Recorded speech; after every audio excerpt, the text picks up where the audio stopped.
Good morning, true crime friends. How y'all doing? Listen, I've been a little bit under the weather, but don't you worry about it. I've been keeping my eye out on true crime, and honey, Miss Donna Adelson. Now look, they still have her all trussed up over in the mental health wing or whatever on the heels of her conviction of the unfortunate unaliving of her son-in-law, Danny. And I'm like, poor you, Donna. But you know what we need to do?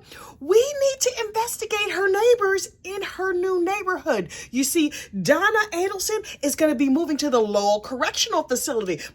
That's where they put all the high, profile unfortunate unalivers down there in Florida. And I'm like, ooh, Donna, I want to see your new home. I hear it's terrible. Ooh, I love that for you. So we are going to talk about who else is down there in Lowell.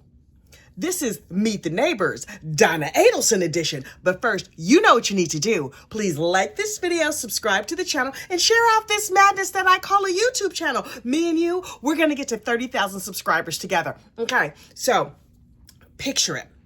Donna Adelson, career criminal, is still trussed up in Wakulla, right? Katie has been moved back to Lowell, where she lives. Katie McBanawa is going to be one of her neighbors. Charlie Adelson has been moved back to the Iowa region of the United States. Everybody's tucked up back at home. They waiting for Donna. You think the girls down at the prison are going to bake a cake or something? And I was like, which neighbor shall we focus on today? Oh, and then I chose one. The perfect new neighbor for Miss Donna Adelson. Miss Courtney Schulhoff. Do you remember this case?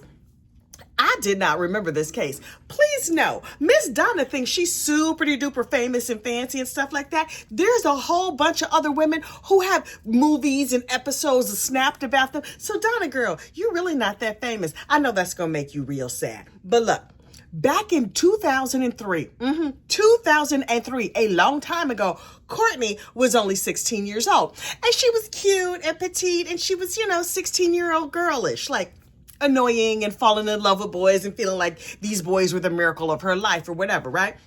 Her parents got divorced, and so she was living with her daddy, Stephen Schulhoff. But she was like, Mom and Dad, I really love our old home. I know you guys got divorced and we had to sell the home, but I really like hanging out there. And they're like, girl, you cannot go back to our old house. It's somebody else's house now. And she's like, right, but I really love it there. So every chance she got, she would go back and break into her old house. Girl, that's weird. Even as a 16-year-old, that's just weird. But she was still going to school, and she met this boy, Mike. And you know how 16-year-old girls are. Oh, Mike, he's the miracle of my life. I could not go on without Mike. This is terrible. And Courtney was going on about the trauma of her parents' divorce. Well, Mike was like, hey, girl, hey, my mama had a stroke, and she's real super duper sick, and she's disabled and stuff like that. I have to take care of her. The two of them bonded over their terrible home situations. And Courtney was like, you know what let's do? Let's go hang out at my old house, because that's not creepy at all. So the two of them would break and enter into her old house and just hang out there and, diddle each other's kibbles and bits. Teenagers. Anyway, so before too long, they started using narcotics and stealing things. Courtney was maxing out her daddy's credit card, and daddy was like, okay, wait. Courtney girl, no, what you cannot do is all of that. Also, your little boyfriend that's a little bit older than you, I think he's a bad influence and you can't hang out with him no more. She's like, but Dad, I love him so much. And Mike, who, according to him, was not such a bad influence, but according to Courtney's dad, he was a terrible influence. Mike got the really, really bright idea to steal his father's car. Not Courtney's dad's car. Mike stole his own father's car. Sir, that's not gonna go good for you. His daddy was like, boop, boop, boop, hello, police. This boy done stole my car. Can you come and pick him up and stuff? And so he gets arrested. He gets taken down to the police station. But the dad is like, okay, look, he's going through a rough time. I'm not going to press charges. Can I press charges lightly? And so ultimately, because Mike had not been in any trouble, they were like, okay, we're going to give you house arrest. And he was like, okay, great. Let me just fill out this paperwork. I will be on house arrest at Courtney's house. Didn't her daddy say you weren't supposed to hang out with her? But yeah, he told the court that his house arrest address was Courtney's house. So the two dads get together and they're like, hey, I'm a single dad. Hey, I'm a single dad too. Listen, these kids are a terrible influence on each other. So let's just make an agreement that these two cannot see each other. And the dads shook hands and they were like, that's a really, really great idea. They can no longer see each other. Guess how that worked out? It did not work out. So one day, Stephen Schulhoff, that's Courtney's dad, his girlfriend was trying to get in touch with him. And she's like, he is not answering my calls. What is going on? So she goes over to Steve's house and she's like, she sees Courtney. She's like, Courtney, where's your daddy? And Courtney is like, he's in there, teenagers. And she was like, wait, isn't that Mike, your boyfriend, walking the dog, wearing your dad's shirt? Courtney, what is going on? He's not even supposed to be here. Courtney is like, just go in there and talk to dad. And then Courtney and Steve run off. So the girlfriend goes and she's like, this door is stuck. I can't get it open. That Courtney is real super duper suspicious. Hello, 911. I need to do a welfare check. So the police come. And they were like, okay, so who was here? And she's like, his no-account daughter and her no-account boyfriend were here, but they ran off with the dog and stuff. I don't know what's going on. Can you go inside the house and check and see what's going on? So the police were like, hello, is anybody home? Is anybody? Ooh! The police probably didn't scream like that, but I know I would have, which is probably why I'm not a police. Anyway, so the policeman goes in the room and he's like, oh, girl, you don't want to come in here. This scene is terrible. The police tell us later that what they found was it looked like a laundry bag, almost like a big canvas bag. And there was blood all over the walls. And they just saw 2 feet sticking up out from the laundry bag. Yikes. Very, very terrible situation. And so the girlfriend was like, this is terrible. Oh my God. Okay, let's go find these kids, because the kids ran off. And where did they find them? At the movies, because apparently that's where teenagers in 2003 went to hang out. Do movies still even exist? I'm not even sure. Anyway, so they go down to the movies and they find Courtney and they find Mike and they're like, hey, y'all under arrest. You have a right to remain silent. So they take them down and they put them in separate rooms. So Mike was like, hi, I was just trying to help my girlfriend. Her and her dad had gotten to a fight. And I went to talk to the dad to say, hey, I know that's your daughter and you're in charge of her and stuff, but maybe you should be nicer to her. And I can imagine that the dad probably did not take this conversation very well.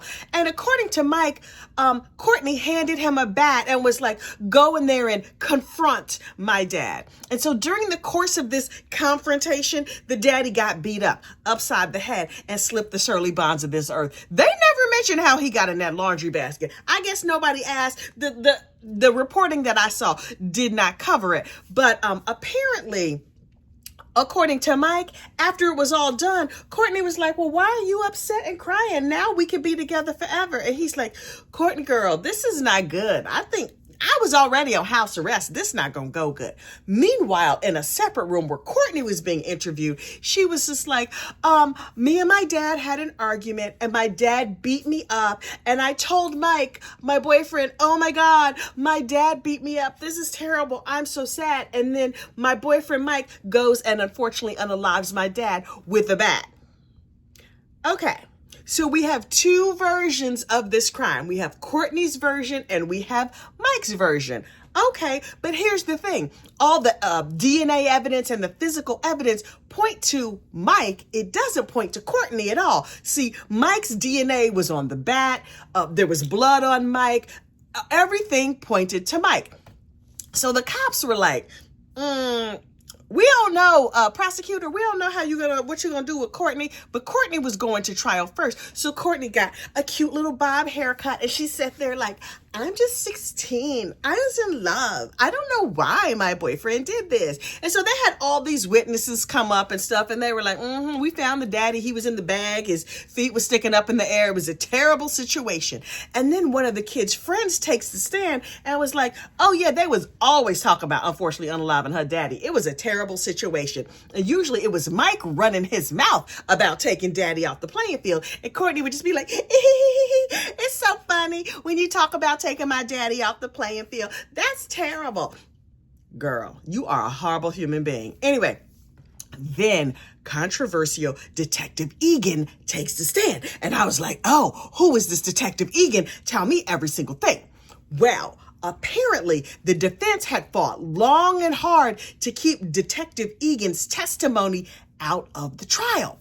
See, what had happened was Courtney gets interviewed by the police where she tells them this whole story. It wasn't me. It had nothing to do with me. This is terrible. And so at the end of their interrogation, they were like, okay, Courtney's mom, we're going to lock her up over here in the prison or in the jail. Go ahead and go home for the night. Okay, everybody, it's getting late. It's time for us to go to bed. So Detective Egan is like, okay, Courtney, come on. We're going to take you over to lock up, whatever they're going to do. And she's like, can I talk to you for a second, though? And he was like, sure, of course. Have a seat and sit down. And she said, is the tape turned off? I want to make sure there's no taping happening in here. I just want to have a conversation with you because there's more to the story. And he was like, okay, well, tell me every single thing. And Courtney was like, right. See, what happened was, I gave Mike the bat, and after he started bonking my daddy upside the head, I listened outside the door while he did it. And Detective Egan was like, say what now? And she's like, but there's no tape turned on, right? Because I would not want this to be on tape. And he was like, okay, girl. And then he tucked her away in, the prison or whatever they did for the night. But then if you go back and listen to the tapes, it's all Courtney saying, I begged Mike not to hurt my daddy. It was terrible. Okay. So the whole thing goes to trial, right? The prosecution puts on their case, which only takes like a day or so. The defense puts on no case at all. Except for to point out, when Courtney and Mike talked about unfortunately unaliving her daddy, that was all jokes.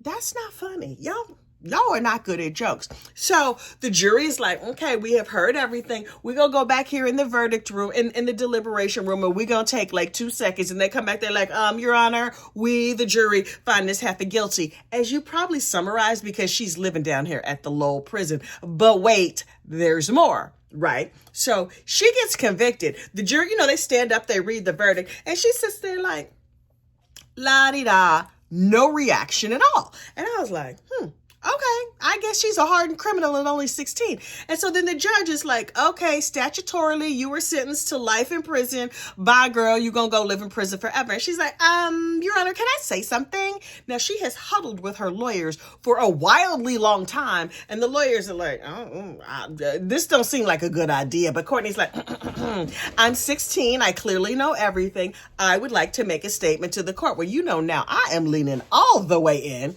So Courtney stands up there with her little pixie haircut and cute lipstick. She even had a smile on her face when she made her statement. And I was like, something about this is real super-duper suspicious. And she was like, me, Your Honor, I would just like to say before God and all the world that my boyfriend Mike did not do this. I did it. I unfortunately unalived my daddy. I take full responsibility. Mike had nothing to do with it. Girl, what? What? Huh? Okay. So the judge was like, okay, good, because you're going to prison for life anyway. Have a nice life, right? Then when it's time for Mike to go to trial, because Mike was not taking a plea, nothing. He was like, that heifer says she did it, so, I should be able to go free, right? I can go free.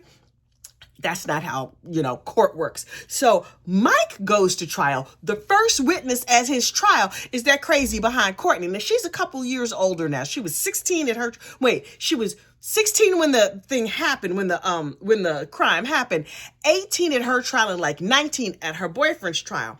She's the first one up on the stand and she's just like, I will make a full confession.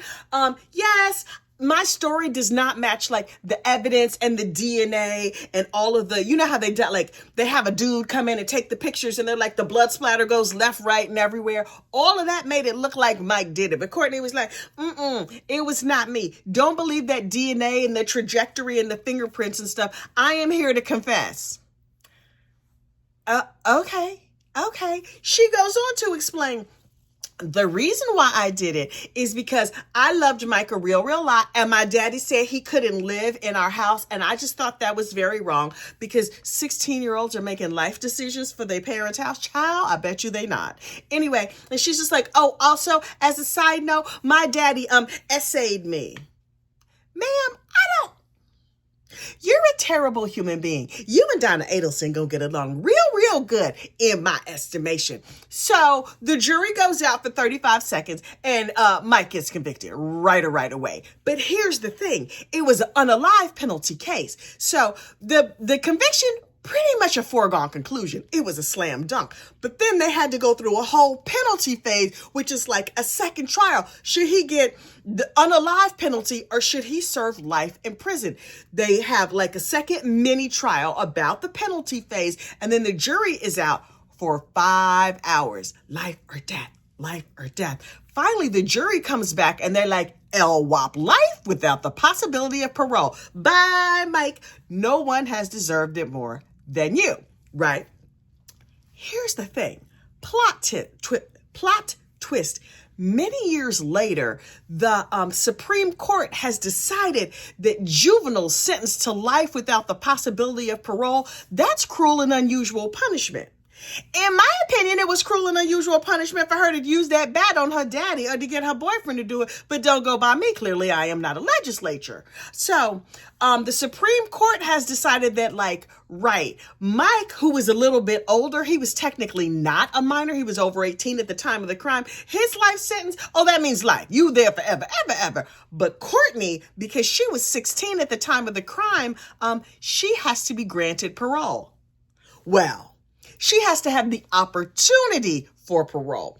At this point, she served 20 years in prison, and she has the opportunity for parole. She could be out in her early 50s, which is young enough to still be wrecking havoc, if you ask me. So, in my opinion, I think her and Donna Adelson are going to have a whole lot to talk about. Donna going to be full of life advice. But we shall see. Also, we going to keep an eye out on this Courtney Schulhoff. Y'all, I'm nervous. But also, I don't live in Florida, so I guess maybe not that much to worry about. Listen, y'all stay safe out there, and I will see you next crime. Bye.